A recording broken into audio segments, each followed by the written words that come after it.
ওয়ালাইকুম সুপ্রদর্শক। Russia Ukraine যুদ্ধ বন্ধ করার জন্য নতুন একটি প্রস্তাব নিয়ে এখন সামনে এসেছেন হাঙ্গেরির প্রধানমন্ত্রী ভিক্টর অরবান। তিনি বলেছেন যে ব্রাসেলস মানে বেলজিয়াম অর্থাৎ ন্যাটো এবং ইউরোপ যদি যুক্তরাষ্ট্রের সঙ্গে ডোনাল্ড ট্রাম্পের সঙ্গে আন্তরিক হয় এই যুদ্ধ বন্ধ করার জন্য, তাহলে রাশিয়া ইউক্রেন যুদ্ধ বন্ধটা খুবই কাছাকাছি একটি জায়গাতে আছে। কি বলছেন তিনি? তিনি বলছেন যে ইউরোপের উচিত রাশিয়ার সঙ্গে স্বাধীনভাবে আলাপ আলোচনা করা।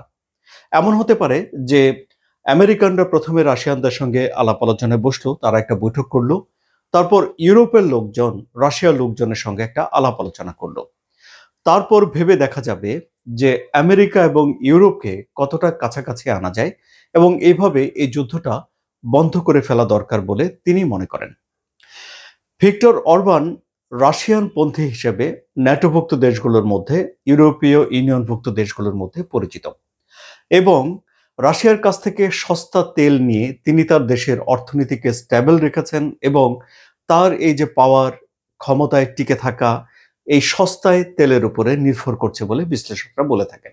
রাশিয়া ইউক্রেন যুদ্ধ শুরু হওয়ার পর থেকে ইউরোপের ভেতরে যে কয়টি দেশ এই যুদ্ধের বিরুদ্ধে ইউক্রেনকে সহায়তা না করার পক্ষে অবস্থান নিয়েছে, তার মধ্যে এই হাঙ্গেরি রয়েছে। এখন এই যুদ্ধটা বন্ধ করার জন্য নতুন এই শর্তগুলো কেন দিচ্ছেন হাঙ্গেরির প্রধানমন্ত্রী ভিক্টর অরবান? কারণ তিনি মনে করেন যে ইউক্রেনকে যে সহায়তা করা হচ্ছে, যে অর্থ দেয়া হচ্ছে, এটি নিছকই তার মতে একটা পাগলামি। তিনি মনে করেন যে ইউক্রেনের এই যুদ্ধে জয়ী হওয়ার কোনো সম্ভাবনা নেই, কারণ পরিস্থিতি এবং সময় দুটিই রাশিয়ার পক্ষে রয়েছে, ইউরোপের পক্ষে নেই বলেই তিনি মনে করেন। কেন তিনি এসব জিনিস মনে করেন? কারণ তিনি বলেছেন যে এই পর্যন্ত এই যুদ্ধে জয়ী হওয়া নিদেন পক্ষে যুদ্ধ বন্ধ করার জন্য একটা অনুকূল পরিস্থিতি পাওয়ার জন্য ইউরোপের দেশগুলো এই পর্যন্ত 2022 সালের পর থেকে $215 বিলিয়ন স্রেফ পুড়িয়ে দিয়েছে। অর্থাৎ তারা ইউক্রেনকে $215 বিলিয়ন সহায়তা দিয়েছে, সেই সহায়তা কোনো কাজে লাগছে না। ভিক্টর অরবান গণমাধ্যমকে একটা সাক্ষাৎকার দিয়েছেন, যে সাক্ষাৎকারে তিনি বলেছেন যে এমন একটা দেশকে ইউরোপ সহায়তা করছে যার আসলে এই যুদ্ধে জয়ী হওয়ার কোনো সম্ভাবনা নেই।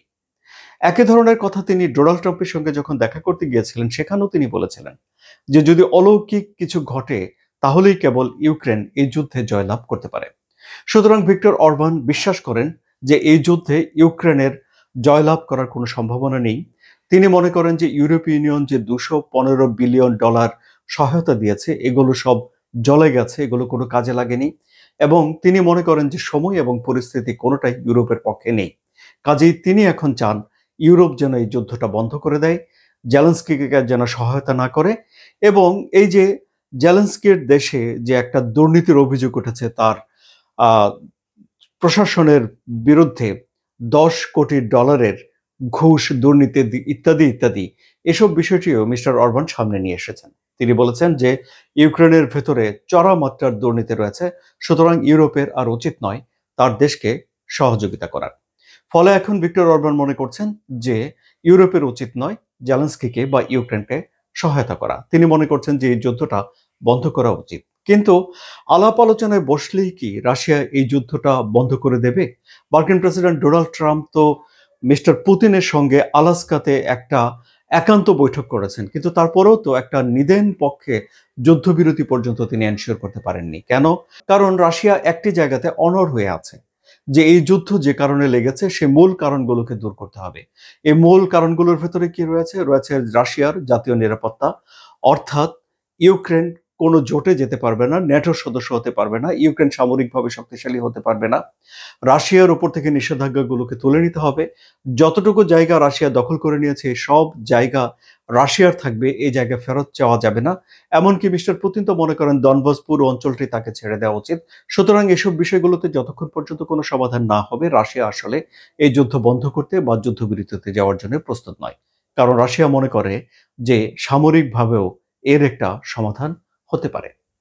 সব তো শুনলেন সুপ্রিয় দর্শক, ঘটনা কোন দিকে যাচ্ছে বলে আপনারা মনে করেন? আপনাদের মতামত কমেন্টে জানান। আলোচনা যদি ভালো লাগে তাহলে সাবস্ক্রাইব করে চ্যানেলের সঙ্গে থাকুন। ধন্যবাদ।